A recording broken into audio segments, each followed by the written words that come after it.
ಪ್ರೀತಿಸಿದವಳು ಮದುವೆಯಾದರೆ ಹೆಂಡತಿ, ಇಲ್ಲವಾದ್ರೆ email password. ಹದಿವಯಸ್ಸಿನಲ್ಲಿ ಯಾವುದೋ ಒಂದು ಸಂದರ್ಭದಲ್ಲಿ ಹಾಗನ್ನಿಸಿಬಿಡುತ್ತದೆ. ಅವಳನ್ನು ಪ್ರೀತಿಸಬೇಕು, ಅವಳೊಂದಿಗೆ ಮಾತಾಡಬೇಕು, ಅವಳೊಂದಿಗೆ ವಾಕ್ ಹೋಗಬೇಕು, ಜಗಳವಾಡಬೇಕು, ಸುಮ್ಮನೆ ಹೆದರಿಸಬೇಕು, ಹೆದರಿದಂತೆ ನಟಿಸಬೇಕು, ಕಷ್ಟ ಹೇಳಿಕೊಳ್ಳಬೇಕು, ಕನಸು ಹಂಚಿಕೊಳ್ಳಬೇಕು, ಹಾಗೆ ಸುಮ್ಮನೆ ಹತ್ತಿರ ಹೋಗಿ ಪಿಸುಮಾತು ಹೇಳಬೇಕು, ಒಂದು ಮುತ್ತಿಡಬೇಕು. ಹೀಗೆಲ್ಲ ಆಗಲೇಬೇಕು ಅಂದರೆ ಆದಷ್ಟು ಬೇಗ ಅವಳ ಮುಂದೆ ನಿಂತು ಐ ಲವ್ ಯು ಅಂದು ಬಿಡಬೇಕು. ಬೈ ಚಾನ್ಸ್ ನಾನು ತಡಮಾಡಿದರೆ ಇನ್ಯಾರಾದರೂ ಆ ಕೆಲಸ ಮಾಡಿಬಿಡಬಹುದು. ಹಾಗೇನಾದರೂ ಆಗಿಬಿಟ್ರೆ ನನ್ನ ಗತಿ? ಹೌದು, ಪ್ರೇಮದ ಸುಳಿಗೆ ಬಿದ್ದ ಹುಡುಗರೆಲ್ಲ ಯೋಚಿಸುವುದೇ ಹೀಗೆ. ಈ ಮೇಲಿನ ಸಾಲುಗಳು ಒಂದಿಷ್ಟು ಬದಲಾವಣೆಗಳೊಂದಿಗೆ ಹುಡುಗಿಯರಿಗೂ ಅನ್ವಯಿಸುತ್ತವೆ. ಒಮ್ಮೆ ಪ್ರೇಮದ ಪಲ್ಲವಿ ಮನದೊಳಗೆ ರಿಂಗಣಿಸಿದರೆ ಆ ಕ್ಷಣದಿಂದಲೇ ಆಟ, ಊಟ, ಪಾಠ, ಭವಿಷ್ಯ ಯಾವುದರಲ್ಲೂ ಆಸಕ್ತಿಯಿರುವುದಿಲ್ಲ. ಕಣ್ಮುಚ್ಚಿದರೂ ಕಣ್ಣೆರೆದರೂ ಅದೇ ಪ್ರೀತಿಯ ಧ್ಯಾನ. ಹೇಗಾದರೂ ಸರಿ, ಅವಳನ್ನು ತುಂಬಾ ಬೇಗ ಏಕಾಂತದಲ್ಲಿ ಭೇಟಿಯಾಗಿ ಮಾತು ಶುರುಮಾಡಿ ಕಡೆಗೆ ಐ ಲವ್ ಯು ಅಂದು ಬಿಡಬೇಕು.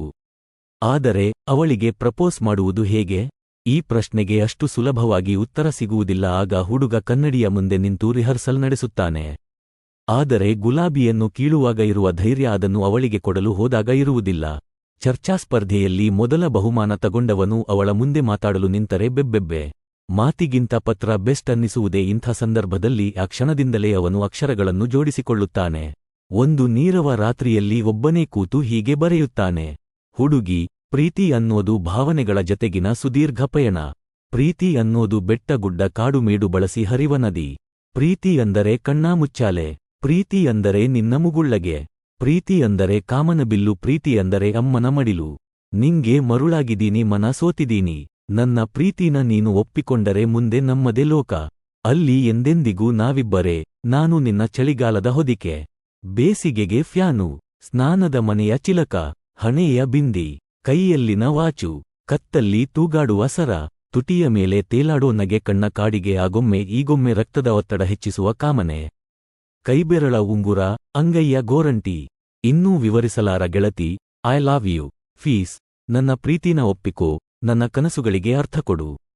ನೀನು ಜತೆಗಿದ್ದರೆ ನಾನು ಒಂದಿಷ್ಟು ವರ್ಷ ಜಾಸ್ತಿ ಬದುಕಿಯೇನು. ಫೀಸ್. ನಿರಾಕರಣೆಯ ಮಾತಾಡಬೇಡ. ಫೀಸ್. ಹೀಗೆಲ್ಲ ಬರೆದು ಸ್ವಲ್ಪ ಅಂಜಿಕೆ, ಒಂದಿಷ್ಟು ನಾಚಿಕೆ, ಸ್ವಲ್ಪ ಸ್ವಲ್ಪ ಅನುಮಾನ ಮತ್ತು ಆಕಾಶದಷ್ಟು ಆಸೆಯಿಂದ ಅವನು ಆ ಪತ್ರ ಕೊಟ್ಟ ಮೇಲೆ ಏನಾಗುತ್ತದೆ ಹೇಳಿ? ಅವಳು ಒಲ್ಲೆ ಅಂದೇ ಬಿಡುತ್ತಾಳೆ. ಇವನ 1000 ಕನಸುಗಳು ಹುಟ್ಟುವ ಮೊದಲೇ ಸತ್ತು ಹೋಗುತ್ತವೆ. ಇವನ ಕೈಮೇಲಿದ್ದ, ಹಚ್ಚೆ ಹಾಕಿಸಿಕೊಂಡಿದ್ದ ಅವಳ ಹೆಸರು ಮತ್ತೆ ಮತ್ತೆ ಅಣಕಿಸುತ್ತದೆ.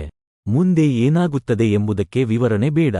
ಹುಡುಗ ಆಳುತ್ತಾನೆ, ಬಿಕ್ಕಳಿಸುತ್ತಾನೆ, ವಿಷಾದಗೀತೆಗಳ ಮೊರೆ ಹೋಗುತ್ತಾನೆ. ಇವತ್ತಲ್ಲ ನಾಳೆ ಎಲ್ಲವೂ ಸರಿಯಾಗಿ ಬಿಡುತ್ತೆ ಎಂಬ ಆಸೆಯಲ್ಲೇ ಬದುಕುತ್ತಾನೆ. ನಿರಾಕರಣೆಯ ನಂತರವೂ ಅವಳ ಹಿಂದೆ ಬೀಳುತ್ತಾನೆ. ಕೈ ಮುಗಿಯು. ಪ್ರೀತಿಸಿದವಳು ಮದುವೆಯಾದರೆ ಹೆಂಡತಿ, ಇಲ್ಲವಾದ್ರೆ ತಾನೆ. ನೀನು ಸಿಗದಿದ್ದರೆ ಸತ್ತೇ ಹೋಗ್ತೀನಿ ಎನ್ನುತ್ತಾನೆ. ಹೌದು, ಆಗಲೂ ಕೂಡ ಅವಳು ಒಪ್ಪುವುದಿಲ್ಲ. ಹುಡುಗನಿಗೆ ಆ ಕ್ಷಣದಿಂದಲೇ ಕೊಲ್ಲುವುದಾದರೆ ಕೊಂದು ಬಿಡು, ಹೀಗೆ ಕಾಡಬೇಡ, ಗಾಯಗೊಂಡಿರುವ ಹೃದಯವಿದು, ಚೆಲ್ಲಾಟವಾಡಬೇಡ ಎಂಬ ಹಾಡು ಆಪ್ತವಾಗುತ್ತದೆ. ತನ್ನ ಪ್ರೀತಿಯನ್ನು ಕೊಂದ ಜಾತಿಯ ಬಗ್ಗೆ ಜಿಗುಪ್ಪೆ ಉಂಟಾಗುತ್ತದೆ. ತನ್ನ ಬಡತನದ ಬಗ್ಗೆ ನಾಚಿಕೆಯಾಗುತ್ತದೆ. ಅವಳೇ ಇಲ್ಲದ ಮೇಲೆ ಬದುಕುವುದೇ ವ್ಯರ್ಥ ಅನ್ನಿಸಿಬಿಡುತ್ತದೆ. ಆನಂತರದಲ್ಲಿ ಏನೇನೋ ಬದಲಾವಣೆಯಾಗಿ ಸುರಸುಂದರಿಯೇ ಸಿಕ್ಕಿದರೂ, ಅಷ್ಟೈಶ್ವರ್ಯವೇ ಕಾಲಡಿಗೆ ಬಂದು ಬಿದ್ದರೂ ವಿಫಲ ಪ್ರೇಮದ ಮುಳ್ಳು ಪದೇ ಪದೇ ಹೃದಯವನ್ನು ಚುಚ್ಚುತ್ತಲೇ ಇರುತ್ತದೆ. ಇದನ್ನು ಮತ್ತೆ ಮತ್ತೆ ವಿವರಿಸುವುದು ಬೇಡ. ಒಂದೇ ಮಾತಲ್ಲಿ ಹೇಳುವುದಾದರೆ ಪ್ರೀತಿ ಎಂಬುದು ಕಾಯಿನ್ ಬೂತ್ನಿಂದ ಫೋನ್ ಮಾಡಿ ಯಾರು ಎಂದು ಕೇಳುವ ಷೋಡಶಿಯ ದನಿಯಂಥದು. ಪ್ರೀತಿಯ ಬಲೆಗೆ ಬಿದ್ದವರಲ್ಲಿ 90% ಮಂದಿ ಭಗ್ನ ಪ್ರೇಮಿಗಳೇ ಇದ್ದಾರೆ ಎಂದು ಗೊತ್ತಿದ್ದರೂ ಅದೇ ಪ್ರೀತಿಯ ಹೊಳೆಗೆ ಬೀಳಲು ಹೊರಟವರ ಸಂಖ್ಯೆ ದೊಡ್ಡದೇ ಇದೆ. ಪ್ರೀತಿಯಲ್ಲಿ ಗೆಲುವು ಸಿಕ್ಕರೆ ಅವಳು ಹೆಂಡತಿಯಾಗುತ್ತಾಳೆ. ಮುಂದೆಂದೋ LIC ಬಾಂಡ್ಗೆ, ಮನೆಗೆ, ಬ್ಯಾಂಕಿನ ಅಕೌಂಟಿಗೆ ನಾಮಿನಿಯಾಗುತ್ತಾಳೆ. ಬೈಚಾನ್ಸ್ ಪ್ರೀತಿಸಿದವಳು ಕೈತಪ್ಪಿ ಹೋದರೆ ಈ ಮೇಲಿನ ಪಾಸ್ವರ್ಡ್ ಆಗಿಬಿಡುತ್ತಾಳೆ. ಅಂಗೈ ಮೇಲಿನ ಹಚ್ಚೆಯಾಗಿ ಬದುಕಿಡೀ ಜತೆಗೇ ಇರುತ್ತಾಳೆ, ಉಸಿರಿನಂತೆ. ಛೇ, ತಪ್ಪು ಮಾಡಿಬಿಟ್ಟೆ. ಅವನ ಪ್ರೀತಿನ ಒಪ್ಪಬೇಕಿತ್ತು. ಹಾಗೆ ಮಾಡಿದ್ದಿದ್ರೆ ಅವನೋಂ ಲೋನ್ ದಿಗೆ ಸಂತೋಷದಿಂದ ಬದುಕಬಹುದಿತ್ತು. ಅವನ ಮನಸ್ಸಿನ ರಾಣಿಯಾಗಿ, ರಾಜನಾಗಿ ಮೆರೆಯಬಹುದಿತ್ತು ಎಂದು ಮಧ್ಯವಯಸ್ಸಿನಲ್ಲಿ ನಿಂತು ಒದ್ದಾಡುವ ಅದೆಷ್ಟೋ 1000 ಮಂದಿ ಸುತ್ತಲೂ ಇದ್ದಾರೆ.